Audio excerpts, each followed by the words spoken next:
SMP Islam Al-Wafa.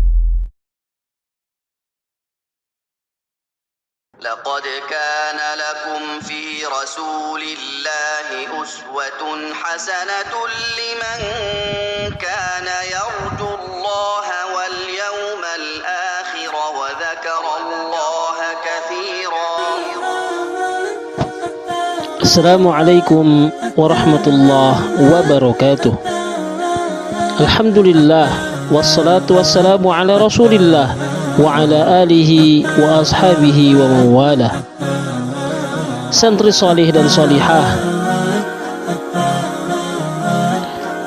pada kesempatan kali ini kita akan melanjutkan pembahasan peristiwa Perang Badar bagian 2. Setelah berkumpulnya dua pasukan antara pasukan kaum muslimin dengan pasukan kaum kafirin di lembah Badar, maka majulah 3 orang dari pasukan berkuda terbaik dari kalangan musyrikin, yakni Utbah, Syaibah, dan yang ketiga adalah Walid bin Utbah.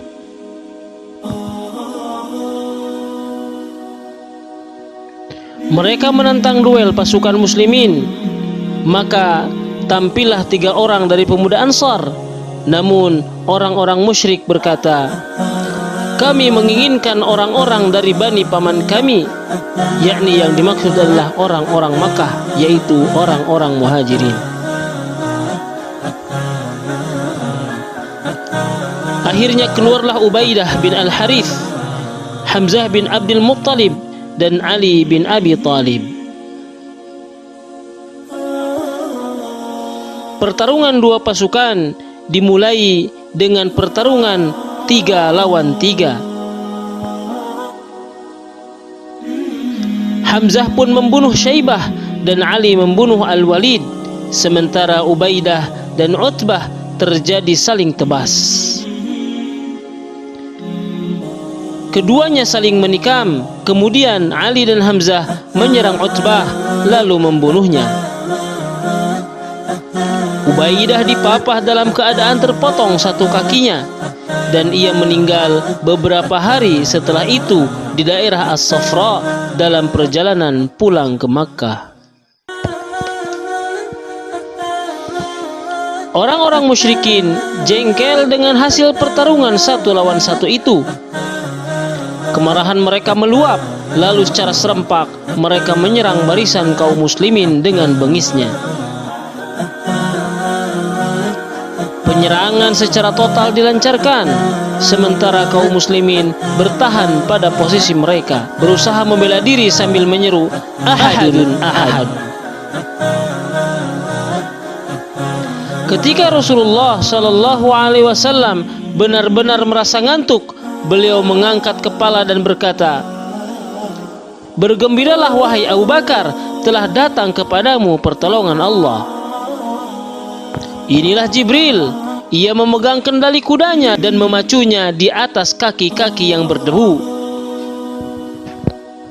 Ketika itu Allah benar-benar menurunkan bantuan kepada kaum muslimin dengan 1000 malaikat yang berbondong-bondong. Rasulullah Shallallahu Alaihi Wasallam pun meloncat dengan mengenakan pakaian besi dan membaca firman Allah Subhanahu Wa Taala, golongan itu pasti akan dikalahkan dan mereka akan mundur ke belakang. Quran Surat Al-Qamar ayat 45. Kemudian beliau mengambil segenggam pasir dan melemparkannya ke arah wajah orang-orang musyrik sambil berkata, buruklah wajah-wajah itu. Maka pasir itu mengenai setiap musyrik di situ, tepatnya pada kedua mata dan hidung mereka. Tentang hal itu Allah Subhanahu wa taala berfirman, "Wa ma ramaita idh ramaita walakinnallaha rama." Dan bukan engkau yang melempar ketika engkau melempar, tetapi Allah lah yang melempar. Quran Surat Al-Anfal ayat 17. Selanjutnya Rasulullah SAW berseru memerintahkan kaum muslimin untuk menyerang kaum musyrikin. Serbu! Beliau membangkitkan semangat mereka untuk berperang. Serangan semakin gencar berkat munculnya beliau di tengah-tengah mereka. Terlebih beliau turut berperang di hadapan mereka. Mulailah mereka mengubah formasi barisan dan menebas leher-leher musuh. Lalu para malaikat membantu mereka. Malaikat-malaikat gal kepala dan memotong jari-jari musuh. Maka terlemparlah kepala seseorang tanpa tahu siapa yang memenggalnya. Dan putuslah tangan seseorang tanpa tahu siapa yang memotongnya. Terjadilah kekalahan pada pihak musyrikin hingga mereka lari guna menyelamatkan diri. Kaum muslimin akhirnya memukul mundur mereka. Sebagian musuh berhasil dibunuh dan sebagian lainnya berhasil ditawan. Pada pertempuran ini, iblis benar-benar hadir dalam sosok Suraqah bin Malik bin Jusham. Ia mendukung pasukan kaum musyrikin dan memberikan semangat kepada mereka dalam memerangi kaum muslimin. Namun, ketika melihat sepak terjang para malaikat, ia segera berbalik ke belakang dan lari menuju Laut Merah, lalu menceburkan diri ke dalamnya.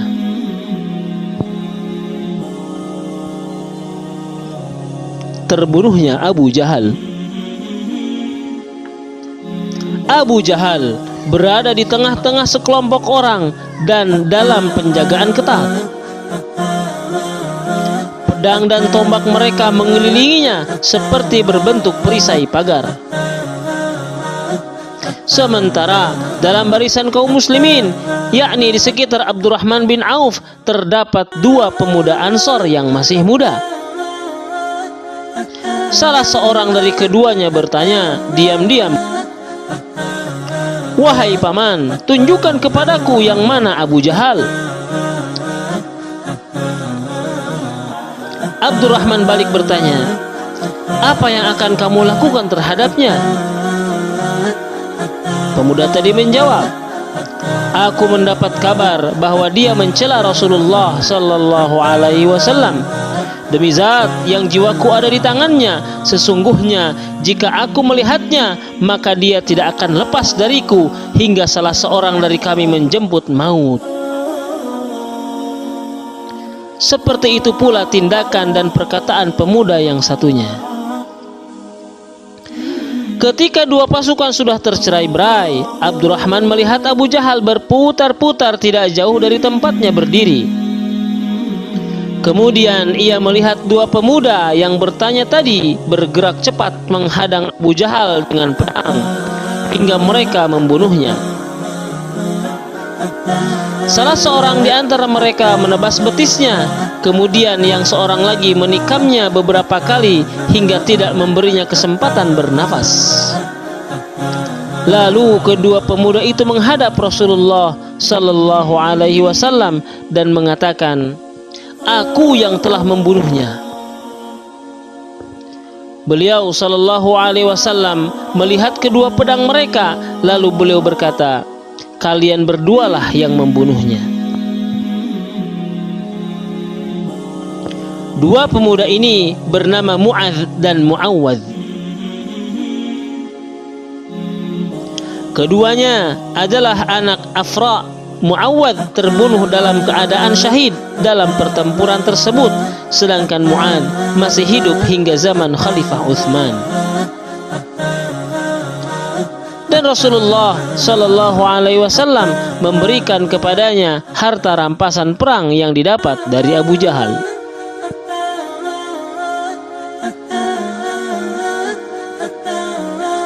Seusai peperangan, orang-orang bergegas mencari Abu Jahal. Abdullah bin Mas'ud pun menemukannya dalam keadaan sekarat. Ia menginjakkan kakinya di leher Abu Jahal dan menarik jenggotnya agar dengan mudah dapat memenggal kepalanya. Lalu sahabat ini bertanya, "Bukankah Allah telah menghinakanmu, wahai musuh Allah?" Abu Jahal bersuara, "Dengan sebab apa Allah menghinakanku? Bagiku mati di tangan kalian bukanlah aib, selama yang membunuhku bukan dari kalangan rendahan.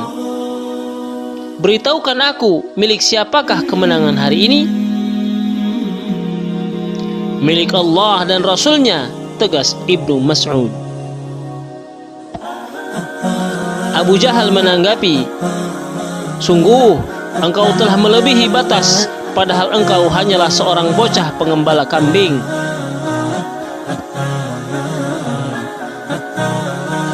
Ketika melihat jasad Abu Jahal, Rasulullah SAW berkata, "Allah Maha Besar.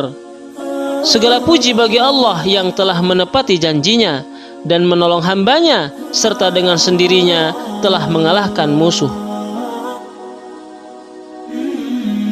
Beliau pun berkata tentang Abu Jahal, "Dia adalah Fir'aun umat ini."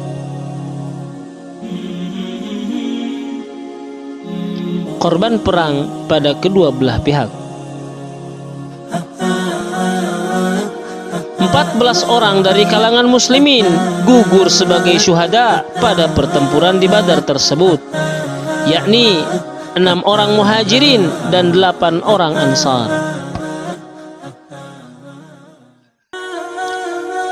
Mereka dimakamkan di padang luas di Badar dan pekuburan mereka senantiasa dikenang. Adapun dari kalangan kaum orang musyrikin, 70 orang terbunuh dan 70 orang tertawan. Mayoritas mereka dikenal sebagai pemberani sejati. Lalu mayat dari 24 orang di antara para pemberani itu diseret dan dilemparkan ke dalam sumur yang paling busuk baunya yang terdapat di kawasan Badar. Rasulullah SAW bermukim di Badar selama 3 hari. Ketika bersiap-siap kembali ke Madinah, beliau mendatangi sumur tersebut dan berdiri di pinggirannya. Lalu beliau memanggil nama mereka.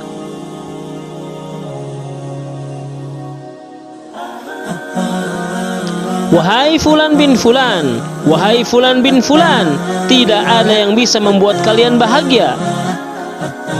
Andai saja kalian mau taat kepada Allah dan Rasulnya, tentu kalian tidak mati dalam kondisi kafir. Sungguh, kami telah mendapatkan apa yang dijanjikan Allah Rabb kami. Maka, apakah kalian telah mendapatkan kebenaran yang dijanjikan oleh Rabb kalian?" Umar lantas bertanya kepada beliau SAW, "Wahai Rasulullah, mengapa engkau berbicara kepada jasad-jasad yang tidak lagi bernyawa?" Beliau SAW menjawab, "Bukan hanya kalian yang bisa mendengar seruanku, mereka juga bisa, hanya saja mereka tidak bisa menjawabnya." Rasulullah SAW menuju Madinah.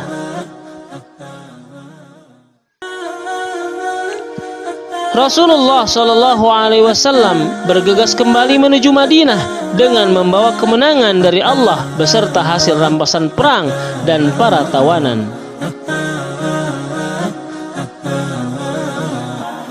Ketika sampai di dekat daerah As-Safra, turunlah wahyu mengenai hukum serta rampasan perang.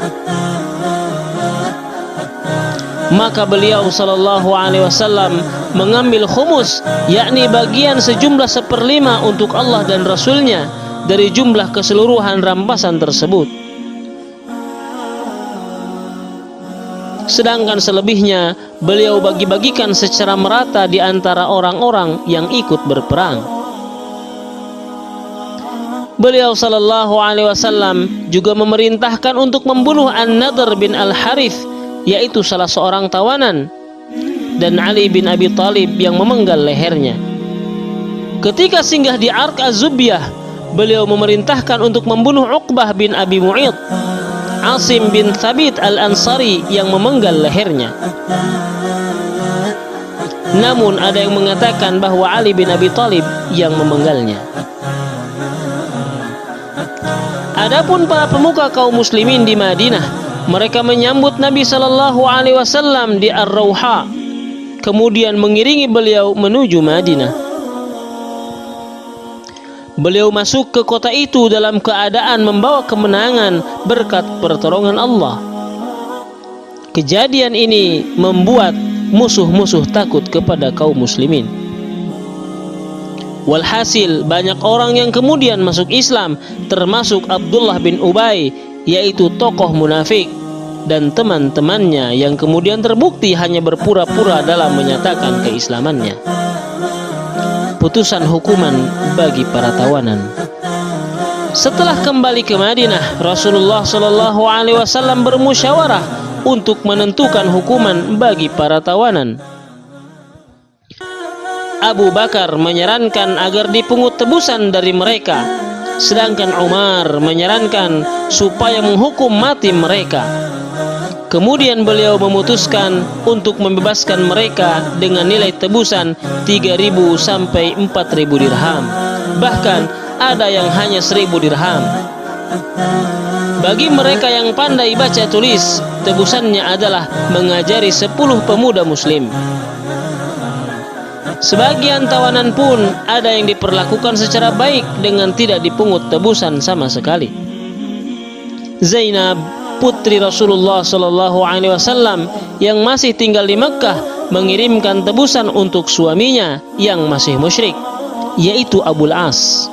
Dengan harta yang di dalamnya terdapat kalung peninggalan Khadijah, ia memasukkan kalung itu ke dalam tebusan bagi Abul As.